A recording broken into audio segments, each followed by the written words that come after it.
talks like someone else, like a Republican, is in office and she's trying to get in office. We need to guard that spirit. We need to guard the spirit. No, we need prices to come down.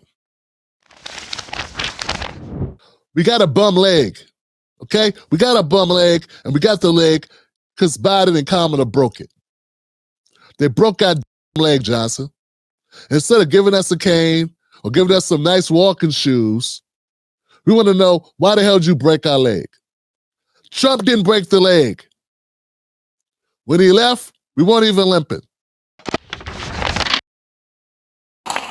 So we gather at a moment of great consequence.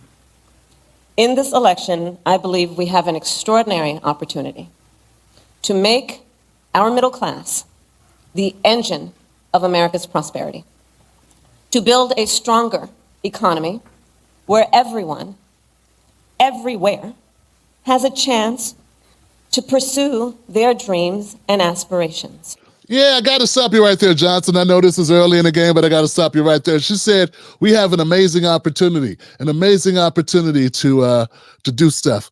I want everybody to really grab hold of themselves. Hold yourselves real tight. It's okay. You can't assault yourself. You are yourself.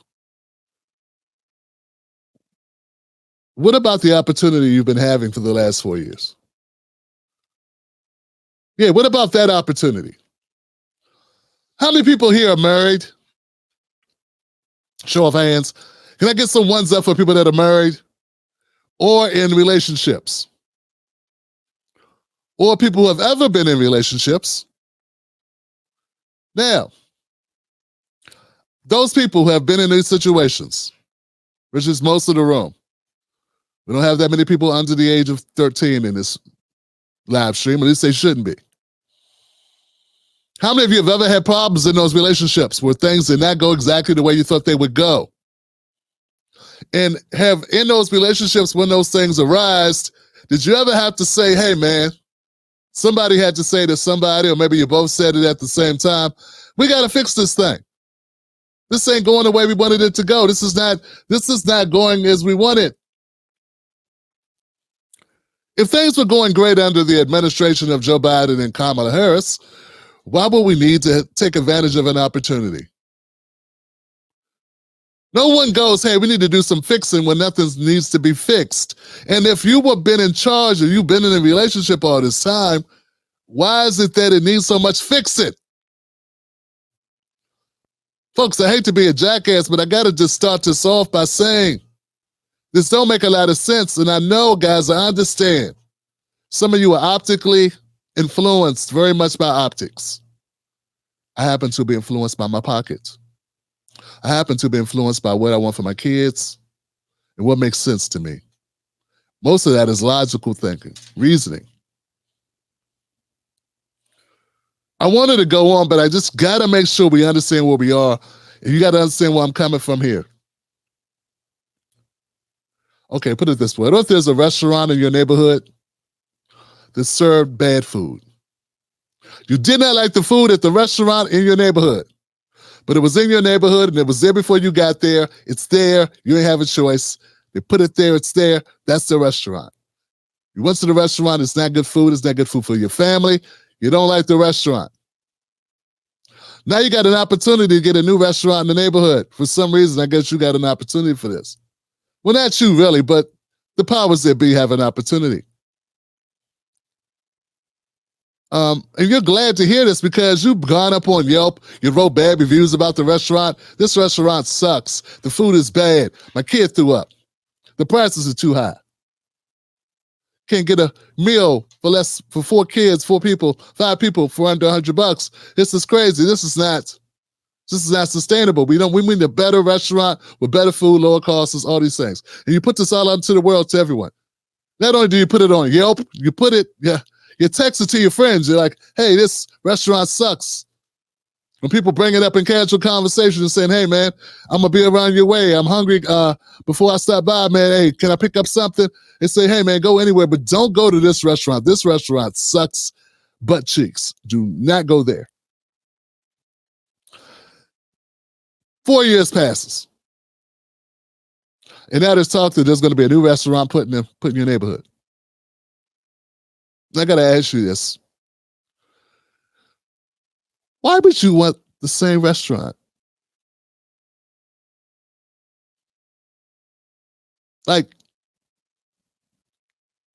why would you want the people that ran the restaurant that you hated, that you wrote about, that you said made you sick, made your kids sick, cost too much money, it wasn't convenient, it wasn't sustainable, it wasn't economically sound, it didn't make sense for your budget, it didn't make sense for a lot of reasons, and the food just wasn't up to par. Why would you be like, yeah, bring that restaurant back? We want those guys who ran the last restaurant, the partner for that last restaurant, to come on in with a new restaurant and do the same restaurant, the same menu.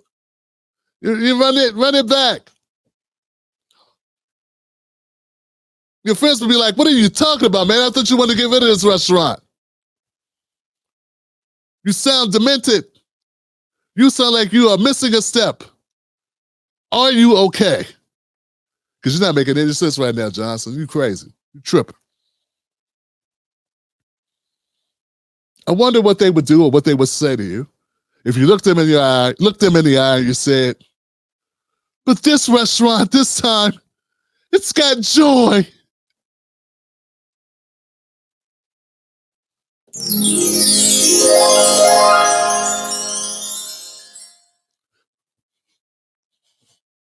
It's got joy. As we go through this, remember, joy got nothing to do with the rent, the mortgage, the kids, the clothes, the shoes, his feet getting bigger. My son's feet keep getting bigger. There should be a rule against teenage boys whose feet get big. How you gonna have bigger feet than me? It's 15 with big feet. Size 13 already?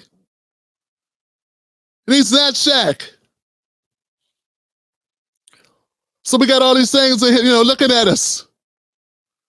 All right, we're going to go back to Kamala now. But I just want us to wrap out here. I want us to be on the same page. I want you to realize, Kamala Harris supporter, person leaning towards Kamala, I'm reasonable. You're not. Gave you a perfectly good analogy. Laid it out for you. When you say, hey, Kamala, yay, when you do that shit on Twitter, TikTok, X, whatever, Facebook, Instagram, you sound like the person rooting for the bad restaurant to have a do-over. And they're not even saying, hey, now it'd be another, I'm sorry, I gotta add this. Let me add a little bit more sprinkles to it. It's not even like the restaurant owner's like, look, Mr. Black, Mrs. Black, can I talk to you? Hey, man, I'm in here watching the game. What is it? Just got to talk to you for a second. Don't want to interrupt, but I got to talk to you. Look, we screwed up. Yeah, I'm the guy I'm 50% of the business, the restaurant that was in business here. And we want to do a new restaurant, but I want you to understand, I wasn't running everything. I wanted to do better things. I wanted a better menu. I wanted to bring the prices down. I wanted the food to taste good. But my boss, man, he was the majority owner, He controlled everything, and he was a control freak. I understand if you don't want to give us another shot. If you don't want to give me another shot, I'm sorry, me. If you don't want to give me another shot, I understand, but I'm asking you. Let me make it up to you. It's my dream to run this restaurant, and I'm going to run it right. And that guy's out of here. I got a new guy. Get over here, new guy. His name's Timmy. Stop looking creepy. Get your hands out your pockets. Stop petting the dog.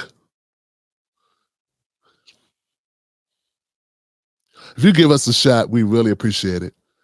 I make an obligation, make a promise to you, you're gonna do the best damn food you ever tasted. And those old things you didn't like, we got rid of them. We got new plan, we got it now. We screwed up before. And if you would give us an opportunity, we make you damn proud that you let us come back. You came and had dinner with us this time. What do you say? If she had the guts to go in front of cameras and say that'd be a different story. Then you could say, hey, well, maybe, hey, I'm a reasonable person. I'll listen to that because you're admitting fault. You're admitting what didn't work before. You realize that and accept that. You're not blaming the previous management of the restaurant before you got it 4 years ago. You're taking ownership of the problems, and you say you've identified those problems, you admit those were problems, and that you could do better, and you're going to do better. And I appreciate that. And now I got something to think about, But see, that's not what Kamala Harris is doing. Now, what she's doing, she's coming out here, she's saying, Orange Man bad. Joy. Happy times. Fun. And we're going to do the same shit we did before, just more of it.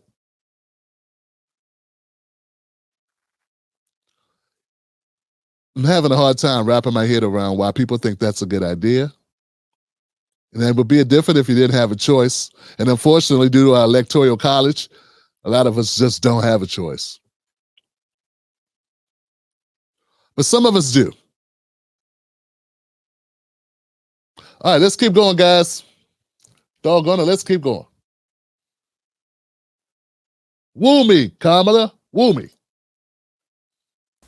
And to ensure that the United States of America continues to out-innovate and out-compete the world. Over the past 3.5 years, we have taken major steps forward to recover from the public health and economic crisis we inherited. For all these positive steps, the cost of living in America is still just too high. You know it, and I know it. Cost of living. The cost of living is too high. That means inflation, right? Prices for goods and services are too high. I want to know what you're going to do to fix that, because that's an important thing. I agree. It costs too much to live. How are you going to help it cost less to live? And that was true long before the pandemic hit. Many Americans who aspire to own a home are unable to save enough for a down payment on a house, and starting to think that maybe home ownership is just outside of their reach. Folks who live in factory towns and in rural communities, who have lost jobs, are wondering if those jobs will ever come back. Many Americans are worried about how they'll afford the prescription medication they depend on.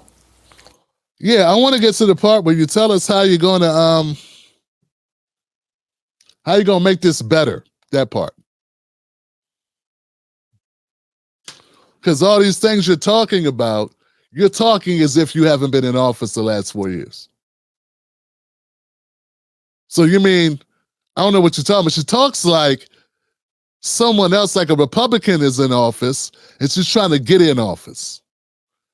She's not talking like someone who is in office right now.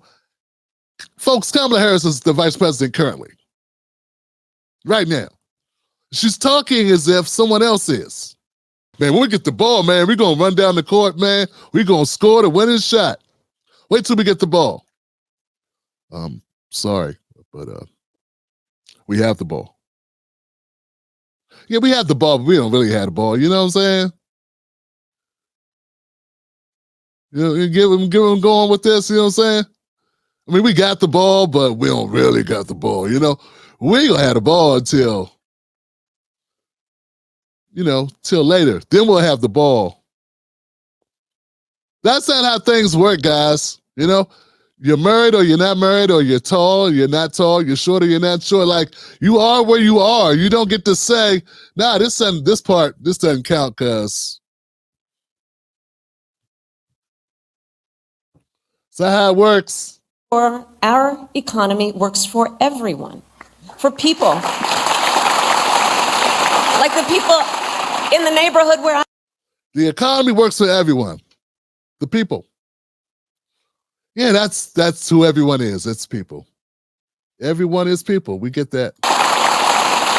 Like the people in the neighborhood where I grew up and the hardworking Americans I meet every day across our nation.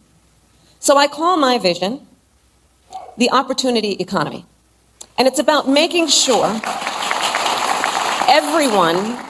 Is that really something to clap about, really? ...can find a job and more, and more. And more? You can find a job and more. You'll do more than just find a job. What are we going to do, Kamala? We're going to do more than find a job? What else are we going to do? Because frankly, having a job, I believe, in our ambition and aspiration should be baseline. And we should aspire and have the ambition and plan to do more. I want Americans and families to be able to not just get by, but be able to get ahead.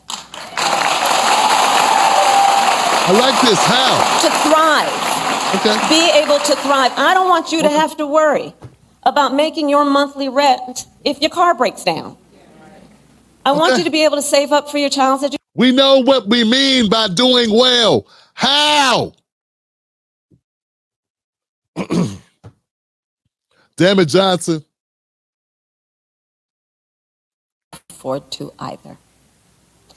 As president, if things are not moving quickly, I will demand to know why, and I will act. I will work with Congress, workers and businesses, cities and states, community groups and local leaders to reform permitting. Oh, she wants to cut red tape for businesses on a state level. Damn, man, I don't think that's possible. You're a president. How can you impact the states? How can you really impact local governments to cut red tape for small businesses? You can't do that, right? Isn't that what your surrogate Stephanie Crockett's been saying, and your recipient of very meager campaign donations, or campaign, I should say, advertisement dollars to Roland Martin? Haven't they been saying you can't do anything if you're the president? You want to be president, you're vice president, you want to be president, but presidents don't decide what states do, right? I'm really lost.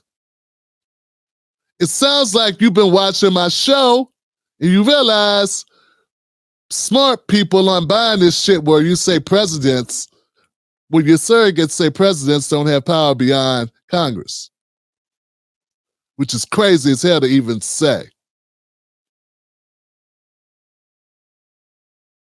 But she's talking about using, if she's president, using her power as president to get things done, which is also kind of weird because Black America, she was just at, after 2 months of avoiding going there, she finally went to the National Association of Black Journalists, and they asked her, would she use her executive power if she becomes president to get HR 40, to get the commission started, to study based on the legislation that she co-sponsored and she signed on to as a co-sponsor. And she said, no. She said, I'm not going to sit here and say I'm going to do an executive order to get an issue done that I ran on and that I co-sponsored. No, I'm not going to say that. I'm going to wait on Congress.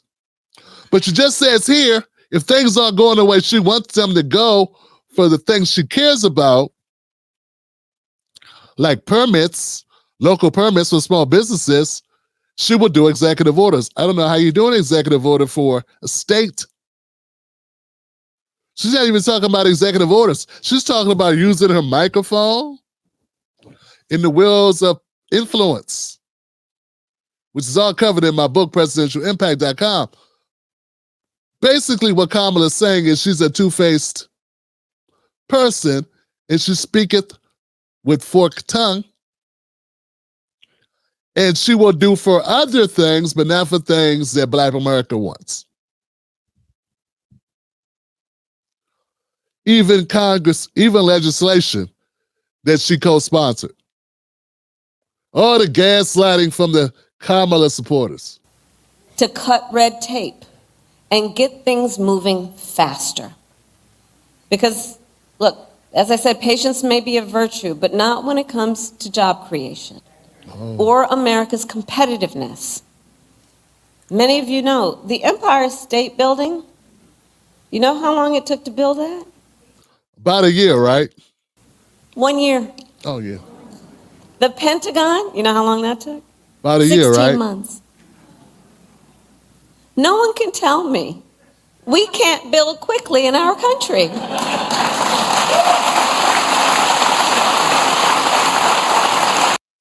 We just need to move past the failed policies that we have proven don't work.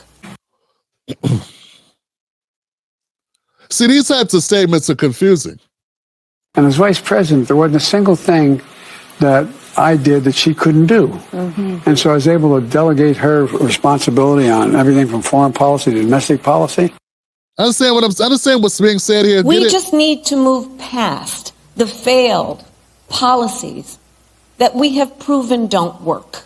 And these are policies that she and President Biden implemented over the last 4 years. And as vice president, there wasn't a single thing that I did that she couldn't do.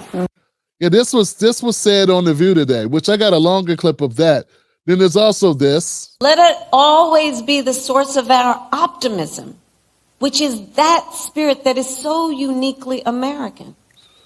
And let that then inspire us by helping us to be inspired to solve the problems that so many face, including our small business owners.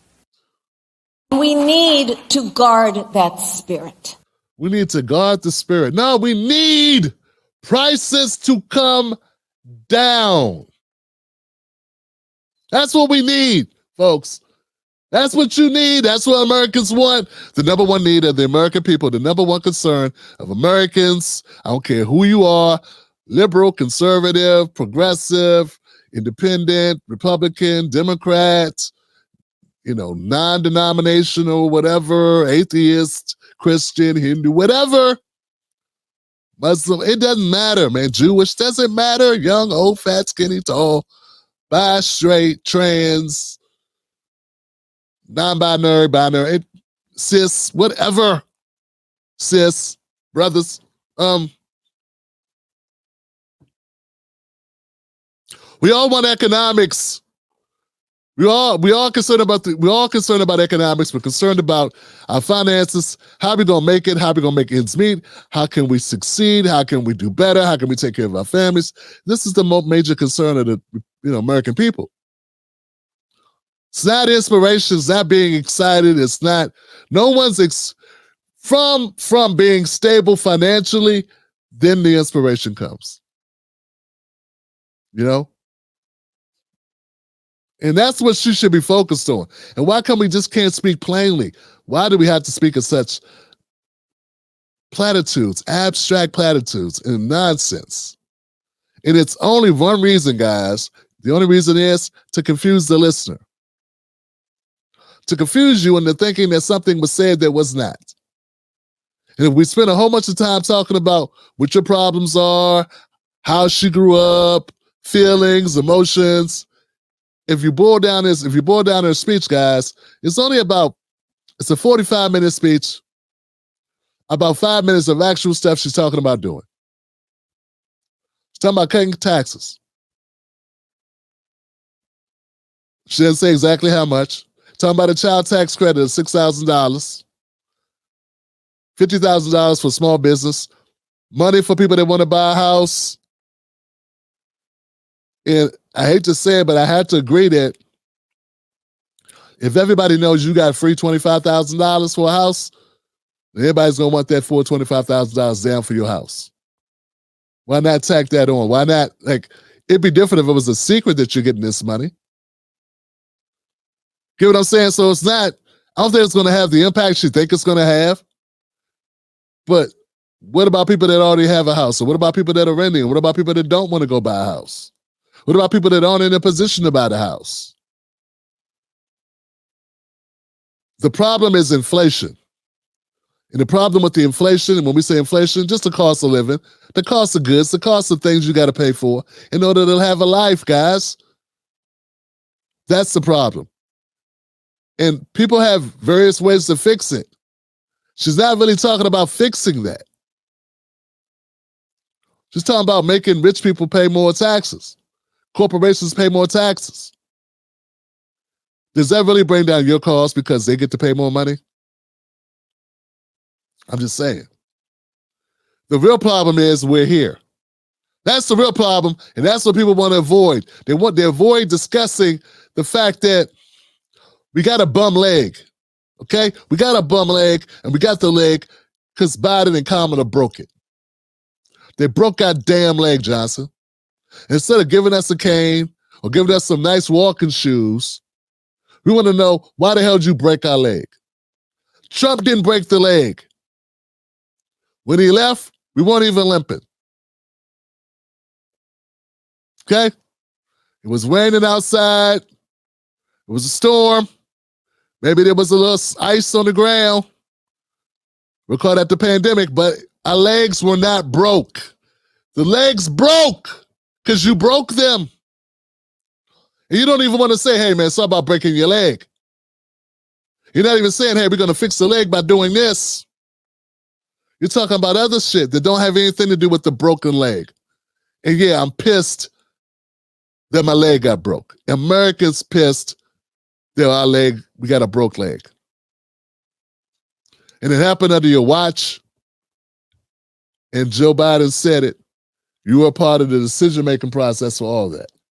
If I'm painting the picture correctly, if that makes sense to you, hit like, let people know you're watching the show, because I'm tired of people explaining this in ways that just don't make sense. They explain it, they go around the bend. Then if you're black, they want to scare you.